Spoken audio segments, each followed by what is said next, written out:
Welcome to Sacrilegious Discourse. I'm husband. And I'm wife. Together, we're reading the Bible for the very first time.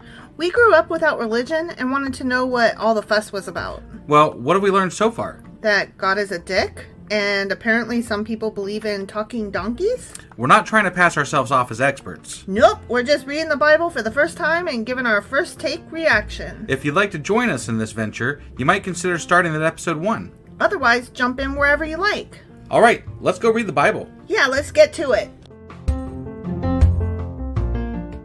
Husband! Wife! Do you know where the fuck we are? We are in Song of Solomon. We are in Solomon's Songs. And it's an erotic poem in the fucking Bible. It is an erotic poem. It's a canticle about sex. Yeah. And there's flowers and... trees. Antelopes, I think? Was it antelopes? Gazelles. Gazelles, that's right. Yeah. And there's definitely trees. And flowers. They boom on the flowers. Right, yeah. In the heat of the day. Yep. There was that. So yesterday, I believe we read Song of Solomon Song 2. We read Song 2, that is correct. And today we'll be reading... Song 3! Song of Solomon, Song 3. Let's go do this. Solomon Song of Songs, Song 3. Canticles. Now we're gonna go. Read it, yeah.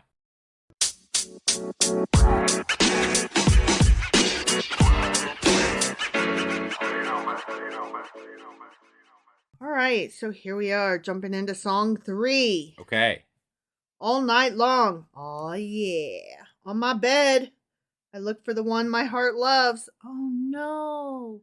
She was all night long looking for him all over her bed. Yeah. Is he under the sheet? I don't know. Is he in the pillow? I'm not sure. Is he under the mattress? Maybe. Where is he?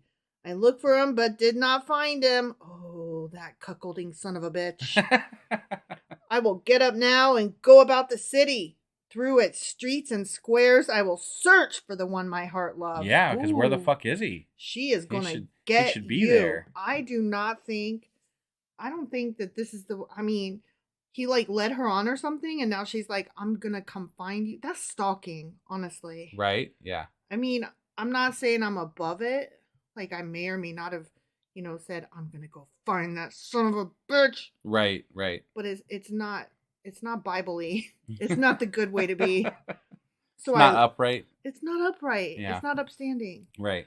So I looked for him, but did not find him. The watchmen found me as they made their rounds in the city. Have you seen the one my heart loves? That's in quote marks. Okay. That's really there. She said that. Got it. And if I were the guard, I'd be like, Who the fuck do you love? You crazy bitch. Right. Who is it you are looking for? I need a name, maybe a face. What the fuck? Right. Scarcely had I passed them when I found the one my heart loves. Oh, there he is. Yeah. He was hiding behind the guard I was bothering. I held him and would not let him go till I had brought him to my mother's house. This is reminding me of like Elmira. Is it Elmira? I'll love you and squeeze you. I'll hold you and love you and squish you forever or something like that. Yeah. Like maybe he's like hiding, you know? I don't know. I mean, it's what it sounds like. Right? He was like, don't tell her I'm standing behind you. But anyway, she is dragging him to her mother's house, to the room of the one who conceived me. Oh, okay. She's like, you will meet my mother. We did have the sex. I am going to marry you. Right. I'm taking you home to dinner. Yeah. Get used to it. Okay. All right. Daughters of Jerusalem, I charge you by the gazelles and by the does of the field, do not arouse or awaken love until it so desires. They said that in the last chapter, I think. Well, they talked about gazelles and they did talk about does. And not arousing, the... Really? Yeah. I don't recall that. They did. Okay, so now I think that was her. I think now it's him or them. Okay. So it's either him speaking now or it's the chorus. Remember, sometimes it's the chorus. Right. Okay. Who is this coming up from the wilderness like a column of smoke? Oh, I like that. Coming up from the wilderness like a column of smoke. Yeah. Perfumed with myrrh and incense made from all the spices of the merchant. Look! It's Solomon's carriage, escorted by 60 warriors, the noblest of Israel, all of them wearing the sword, all experienced in battle, each with a sword at his side, prepared for the terrors of the night. King Solomon made for himself the carriage. He made it of wood from Lebanon. Okay. That's important. Right. That when Where we're your wood talking comes about, from is very important. let us talk about your wood. Its posts he made of silver, its base of gold. Its seat was upholstered with purple.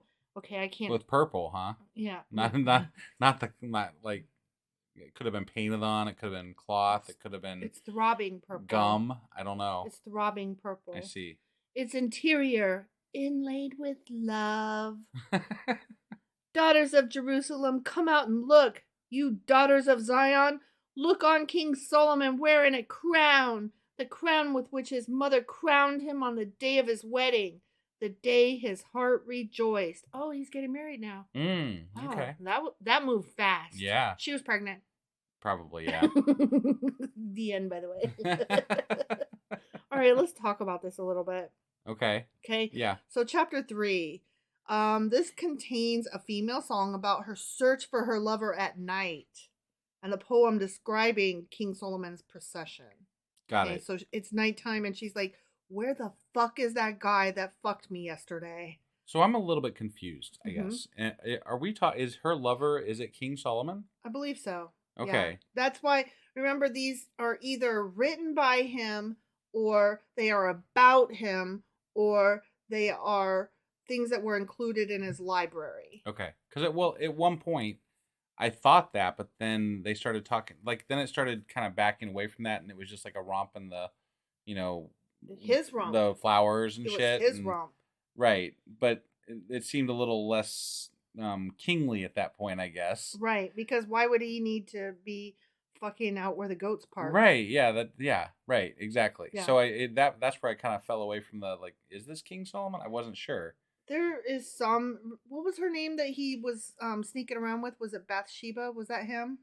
No, that was David. Oh, my bad. Never mind. But I think King Solomon did have quite a few wives, if I recall he had, correctly. Billions of wives and billions of concubines. Right. So, yeah. So this doesn't mean much of anything special, if you ask me. That's why she was looking for him. She thought she was the one. Right. And he's like, "Bitch, I done fucked so many girls. I mean, I parted your cleft. I gave you my dove. Right. What more do you want from me?" Yeah. Okay, so the first part of this chapter describes how the female protagonist looks for her lover at night, or maybe in a dream. I did not get that it was a dream, but that's what's put out there, that maybe this was a dream, in the city streets until she finds him and brings him into her mother's house. Okay. Mm-hmm. The setting of this poem progresses from the woman's bed to the public areas of the city, and finally to the privacy of her mother's bedroom. Okay. Okay. Yeah. And it closes with the second appeal to the daughters of Jerusalem. So that's the first part. Okay. Got it. Yeah. Okay. Now, do you remember verse 5 where it was talking about the gazelles and the does and whatever? Yeah. So I found a really interesting note. The names of God are apparently substituted with similar sounding phrases depicting female gazelles for God of hosts, and does of the field or wild does or female deer for God Almighty. Okay. So apparently, those words are similar sounding in Hebrew. Okay. And it was more fitting to the poem to use the animals than God. Oh, okay. And I'm like, okay. I don't know that. I don't know that I necessarily buy it, because I'd have to reread it with God implanted in there instead of gazelles. I mean, I got it open, so let's see. I don't really want to reread it. But it was verse 5, so Yeah. Verse 5. Daughters of Jerusalem, I charge you by God of hosts and by the God Almighty, do not arouse or awaken love until it so desires. I guess that could work that way. I don't know. I'm not overly convinced. I don't really care. It doesn't change it enough one way or the other, quite honestly. Right. But it is interesting that those two are apparently similar sounding to names for God. Right. And that the animal was used instead of a name for God, apparently. Got it. Okay. So, whatever. Right. So in the last half, that's the marriage scene, and that's when the male protagonist person is kind of talking. And this section starts a poetic exposition of love and marriage, which form the core of the book. Okay. So the book is about love in marriage. Okay. Even though the whole first part was them just being so fucking attracted to each other that they couldn't keep their hands apart. Got it. Right. Yeah. And Solomon is the main focus of this section, as his name is mentioned 3 times. Yeah. Right? All of a sudden it's like, oh, Solomon. Yeah. And up till now it was just like, oh, some random dude. And it was some random dude going, I know, you beautiful honey-lipped vixen girl who's random also. So that is all I have for this chapter. Okay. All right. Short and sweet. Short and gross. Yeah. Yeah. So that was Song of Solomon, chapter 3. Or Song 3. Solomon, Song of Songs, chapter 3, or Song 3. Yep. Or Canticle 3. Right. Or the third canticle. Right. So, anyway, we will be back tomorrow with Song 4. Song of Solomon, Song 4. We'll see you guys then. Bye.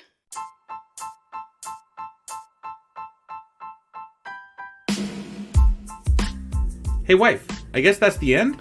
But husband, that's just sad. It doesn't have to be. We are on lots of social media platforms like Twitter. Our handle there is sacrilegious_D. For D's nuts. Oh my God.